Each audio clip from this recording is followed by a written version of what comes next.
Welcome to my channel সোমার সাথে মজা বাংলাতে। অনিবার্য কারণবশত আমি বেশ কিছুদিন তোমাদের জন্য কোনো ভিডিও আপলোড করতে পারিনি, তাই আজ আমি তোমাদের কাছে এসেছি সুনীল গঙ্গোপাধ্যায়ের লেখা সেই অদ্ভুত লোকটা গল্পটা পড়ে শোনাতে। গল্পটা শুনে দেখো তোমাদের কেমন লাগলো, আর অতি অবশ্যই কিন্তু আমাকে কমেন্ট করে জানাবে, তাহলে আমার খুব ভালো লাগবে। তোমাদের কেমন লাগছে বা তোমরা অন্য কোন গল্প বা কবিতা শুনতে চাও সেটা যদি আমাকে জানাও তাহলে আমার খুব আনন্দ হবে, আর তোমাদের সঙ্গে যোগাযোগটাও তো স্থাপন হবে, তাই না? আর মনে আছে তো, এই ভিডিওটা দেখার পর তোমরা অতি অবশ্যই ভিডিওটাকে লাইক করবে, অনেক অনেক শেয়ার করবে, আর এরপরের কোন ভিডিও আসছে সেটা জানার জন্য তোমরা অতি অবশ্যই সাবস্ক্রাইব করে রাখবে চ্যানেলটাকে। যারা এখনো সাবস্ক্রাইব করনি তাদের বলছি, ঠিক আছে?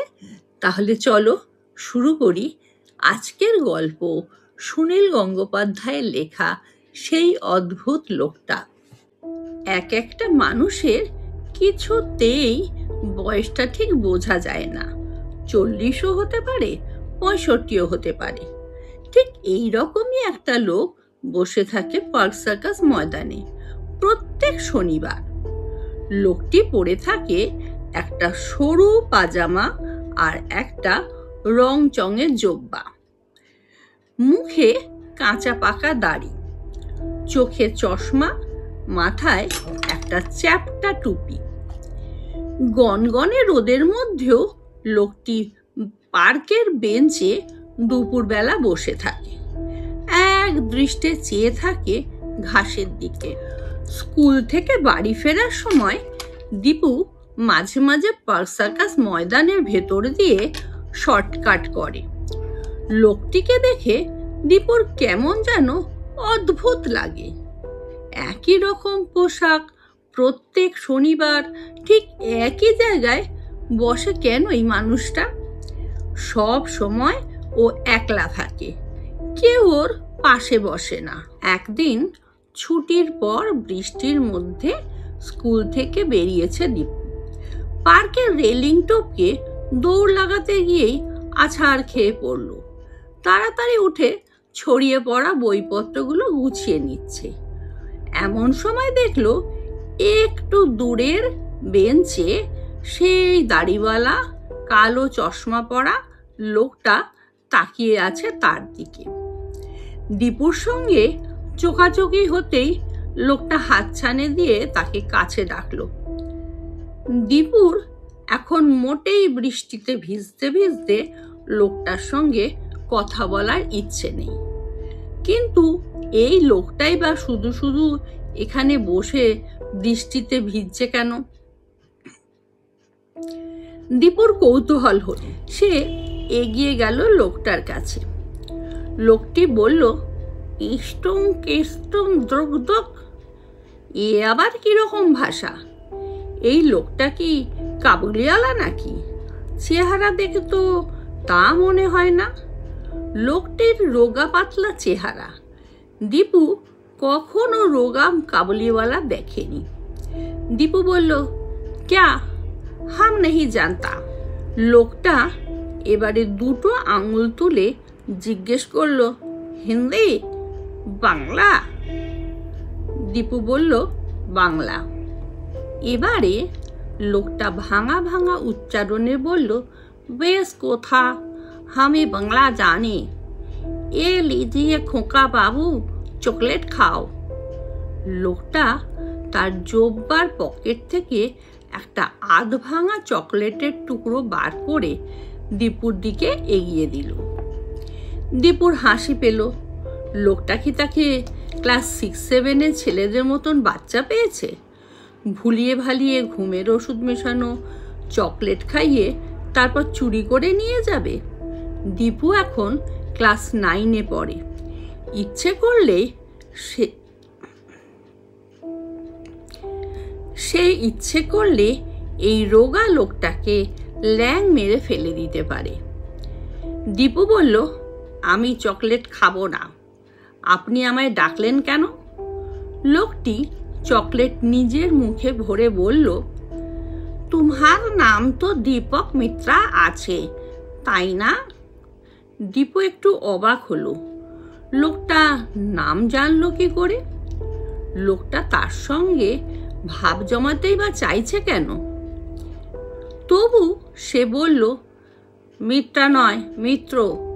আমি আর বৃষ্টিতে ভিজতে পারছি না। কি বলতে চান চটপট বলুন। লোকটা হঠাৎ সারা মুখে হাসি ছড়িয়ে ফেলল। তারপর বলল, তোমাকে আমার খুব ভালো লাগলো। তুমি আমার বাড়িতে যাবে? বেশি দেরি হবে না, স্রেফ আধা ঘন্টা থাকবে। দীপুর মনে হলো এ লোকটা তো তাহলে সত্যিই ছেলে ধরা। স্কুলের কাছে বসে থাকে, ভুলিয়ে ভালিয়ে ছেলেদের নিয়ে যেতে চায়। দীপুদের স্কুলের ক্লাস 8-এর ছেলে অর্ণব সরকার গত মাসে নিরুদ্দেশ হয়ে গেছে।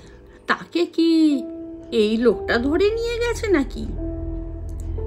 দীপুর কিন্তু একটুও ভয় হলো না। সে বলল, আমাকে আপনার বাড়ি নিয়ে যাবেন? কেন? আমি মাছ খাই না, শুধু মাংস খাই। আলু সেদ্ধ আর ডিম সেদ্ধ একসঙ্গে মেখে খাই। দুধ আর কোকো মিশিয়ে খাই। এসব খাওয়াতে পারবেন?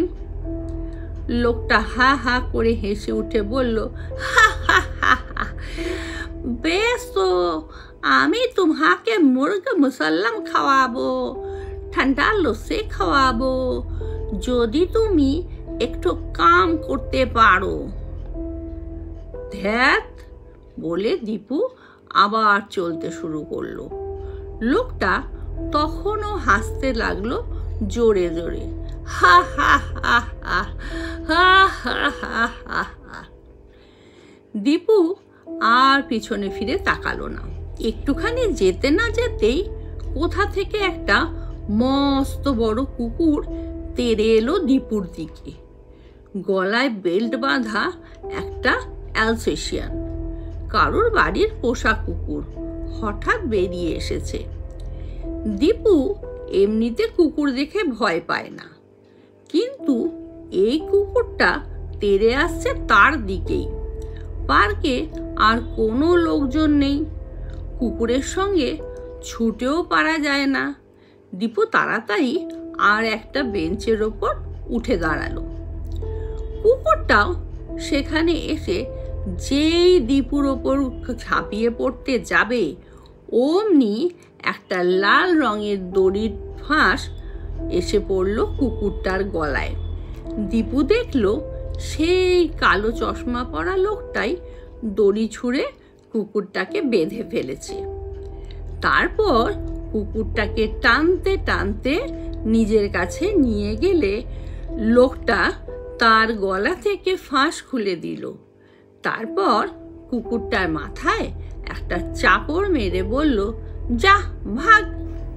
লোকটা আবার দীপুর দিকে হাতছানি দিয়ে বলল, ইধারে এসো দীপক বাবু। দীপু বলল, থ্যাংক ইউ, আমার বাড়ি ফেরার দেরি হয়ে যাচ্ছে। লোকটি উঠে দাঁড়িয়ে বলল, ভয় নেই দীপক বাবু, 1 মিনিট ঠেরো, একটা কথা বলি। তোমাকে একটু চিজ দিতে চাই, বহুত দামি চিজ। দামি চিজ মানে দামি জিনিস? সেটা আমাকে দেবেন কেন? দেব, তোমাকে আমার পছন্দ হয়েছে সেই জন্যে। তার বদলে তোমাকেও একটা কাজ করতে হবে। যাবে আমার বাড়িতে? না, স্কুল থেকে ঠিক সময় বাড়ি না ফিরলে আমার মা চিন্তা করবেন। তাছাড়া আমি বৃষ্টিতে ভিজে যাচ্ছি, সামনেই আমার পরীক্ষা। ঠিক আছে, বৃষ্টি আমি থামিয়ে দিচ্ছি। এই দেখো, এক, দু, তিন। হাতে সেই লাল রঙের দড়িটা শূন্যে ছুঁড়ে দিয়ে লোকটা 5 পর্যন্ত গুনে বলল, এই দেখো, বৃষ্টিকে বেঁধে ফেলেছি আমি, এবারে রোদ উঠবে। বৃষ্টি সত্যিই থেমে গেল, যদিও আগের থেকে একটু কমে আসছিল। দীপু হেসে বলল, আপনি বুঝি কুকুরের মতন বৃষ্টির গলাতেও দড়ি বাঁধতে পারেন?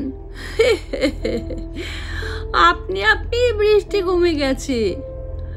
লোকটি বলল, তোমাকে আমি আর একটু চিজ দেখাচ্ছি, তুমি এই দড়িটাতে হাত দাও। দীপু সাবধান হয়ে গিয়ে বলল, না, আমি দড়িতে হাত দেব না। ঠিক আছে, ওই গাছটায় হাত দাও। কেন, তাতে কি হবে? দিয়ে দেখো না।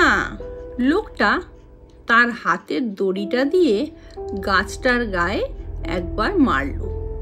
তারপর দীপু সেই গাছটায় হাত ছোঁয়াতেই দারুণ চমকে উঠল। দীপুর সারা শরীরটা ঝনঝন করে উঠেছে, ঠিক কারেন্ট লাগলে যেমন হয়। গাছের গায়ে তো কখনো কারেন্ট থাকতে পারে না। এই লোকটা তাহলে ম্যাজিক দেখাচ্ছে দীপুকে? ঠিক দীপুর মনের কথাটা বুঝতে পেরেই লোকটা বলল, এসব ম্যাজিক নেই, আসল জিনিস আছে। আর একটা দেখবে, ওই দেখো, আসমান দিয়ে একটু এরোপ্লেন যাচ্ছে তো। দীপু উপরের দিকে তাকিয়ে দেখলো, প্রায় তাদের মাথার উপর দিয়েই একটা প্লেন উড়ে যাচ্ছে। সেই লোকটা লাল দড়িটা ছুঁড়ে দিল শূন্যের দিকে, তারপর বলল, যা। প্লেনটা অমনি অদৃশ্য হয়ে গেল। এবারে গা ছমছম করে উঠল দীপু। এ কার পাল্লায় পড়ল সে?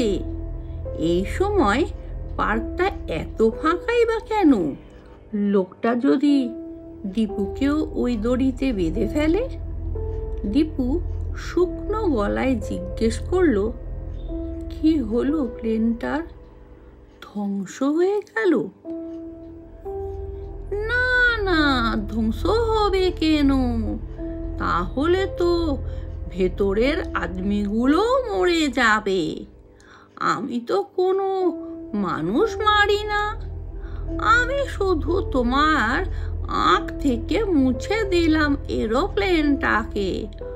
শোনো দীপক বাবু, আমি তোমাকে যে চিজ দেব বলেছিলাম তা কোনো আনসান চিজ নয়, তোমাকে দেব আসলি চিজ।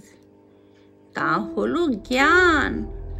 তুমি আমার কাছ থেকে এই জ্ঞান যদি নাও, তবে তুমি আন্ধারেও দেখতে পাবে, আগুন লাগলে হাত পুড়বে না, 3 দিন কিছু না খেলেও ভুখা লাগবে না, আরো অনেক কিছু পারবে। ঠিক আছে, শিখিয়ে দিন। আভি তো হবে না, 2-1 ঘন্টা টাইম লেগে যাবে। তার আগে যে তোমাকে একটু কাম করতে হবে। কি কাজ বলুন? তুমি আমাকে একটা দাওয়াই খাওয়াবে। দাওয়াই মানে ওষুধ? হ্যাঁ হ্যাঁ, আমার বাড়িতে সেই ওষুধ আছে, খুব দামি হেকিমি ওষুধ। 5 ফোঁটা তাজা রক্ত মিশিয়ে সেই ওষুধ তৈরি করতে হয়। 14-15 বছরের ছেলের বুকের রক্ত। তুমি সেইটুকু রক্ত আমাকে দেবে। রক্ত? হ্যাঁ, মাত্র 5 ফোঁটা। আসলে হয়েছে কি জানো, আমি তো শুধু রোদ্দুর খাই। রোদ্দুর না থাকলে আমি দুর্বল হয়ে যাই, তখন ওই দাওয়াই খেতে হয়। আপনি রোদ্দুর খান? হ্যাঁ দীপক বাবু, আমি কিছু খাবার খাই না। রোদ্দুর খেলেই আমার শরীর খুব তাজা থাকে। মুশকিল হয় এই বর্ষাকালে, একদিন রোদ্দুরই থাকে না, শুধু মেঘ, শুধু বৃষ্টি। তখন আমি দুর্বল হয়ে যাই। আপনি তো ইচ্ছে করলেই বৃষ্টি থামিয়ে দিতে পারেন, বৃষ্টি বন্ধ করে দিয়ে রোদ খাবেন। আরে বাপ রে বাপ, সে কখনো হয়? বর্ষাকালে যদি বৃষ্টি বন্ধ হয়ে যায় তবে কত ক্ষতি হবে। চাষবাস হবে না, ধান গম হবে না, কত লোক না খেয়ে মরবে। আমার এক বেলার সুখের জন্য কি আমি বৃষ্টি বন্ধ করতে পারি? তুমি আমায় একটু দাওয়াই খাইয়ে দাও, স্রেফ 5 ফোঁটা রক্ত। দীপু খানিকক্ষণ হাঁ করে লোকটার মুখের দিকে তাকিয়ে রইল। তারপর আস্তে আস্তে বলল, এখন আপনার বাড়ি যাব, অনেক দেরি হয়ে যাবে। আমার মা খুব চিন্তা করবেন। আমি কাল যদি আপনার বাড়ি যাই, কাল মাকে বলে আসবো যে একটু দেরি হবে। কাল ঠিক আসবে? হ্যাঁ আসবো।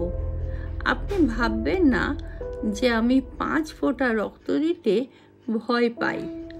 আজকে এখন বাড়ি যাব, তাহলে এসো কালকে। দীপু বারবার পেছনে তাকাতে তাকাতে চলে গেল পার্কটা পেরিয়ে। লোকটা একই জায়গায় দাঁড়িয়ে আছে। বৃষ্টি নেমে গেল আবার। দীপু অবশ্য এই ঘটনাটা বাড়িতে কারুকে বলল না, কিন্তু লোকটা তাকে দারুণ দারুণ ম্যাজিক শিখিয়ে দেবে ভেবে সে খুব উত্তেজিত হয়ে রইল। 5 ফোঁটা রক্ত তো অতি সামান্য ব্যাপার। সেদিন বিকেল থেকে সারা রাত বৃষ্টি হলো। পরের দিনও সেই রকম বৃষ্টি। সেদিন দীপুর স্কুল বন্ধ। তবু বিকেলের দিকে এক বন্ধুর সঙ্গে দেখা করার নাম করে সে চলে এলো সেই পার্কে। সেই লোকটা নেই। এত বৃষ্টির মধ্যে কেউই পার্কে আসেনি। খানিকক্ষণ অপেক্ষা করে চলে এলো দীপু। এরপর পর কয়েকদিন চলল খুব বৃষ্টি। আকাশে রোদই ওঠে না। দীপুর খালি মনে হয় সেই লোকটা কিছু না খেয়ে আছে, আরও দুর্বল হয়ে পড়ছে। ওষুধ খাবে কি করে? অন্য কোনো ছেলে কি 5 ফোঁটা রক্ত দেবে? বৃষ্টির জন্য স্কুল বন্ধ রইল 2 দিন। তারপরে শনিবার দীপু ছুটির পরেই দৌড়ে এলো পার্কে। লোকটা আজও বসে নেই, তার সেই নিজের জায়গায়, কিন্তু সেই বেঞ্চটার উপরে একটা লাল রঙের দড়ি পড়ে আছে। এটা কি সেই ম্যাজিকের দড়ি? লোকটা দীপুর জন্যই রেখে গেছে। কিন্তু দীপু সেই দড়িটা ছুঁয়ে কিছুই বুঝতে পারল না। লোকটা তো তাকে তার সেই জ্ঞান কিংবা ম্যাজিক শিখিয়ে যায়নি। লোকটাকে আর কোনোদিন দেখতে পায়নি দীপু। আমাদের গল্প এখানেই শেষ হলো। কেমন লাগলো গল্পটা? খুব ভালো লেগেছে, তাই না? তবে সেটা যদি তোমরা আমাকে কমেন্ট করে না জানাও তাহলে তো আমি বুঝতে পারবো না। তাই অতি অবশ্যই কমেন্ট করে জানাও যে গল্পটা শুনতে তোমাদের কেমন লাগলো। আর মনে আছে তো এই ভিডিওটাকে লাইক করবে আর অনেক অনেক শেয়ার করবে। আর যারা এখনও সাবস্ক্রাইব করোনি এই চ্যানেলটাকে, তারা অতি অবশ্যই সাবস্ক্রাইব করবে, যাতে পরে কোন ভিডিও আসছে সেই ইনফরমেশনটা সবার আগে তুমি পেতে পারো। তাহলে আজ এখানেই শেষ করছি। Thank you.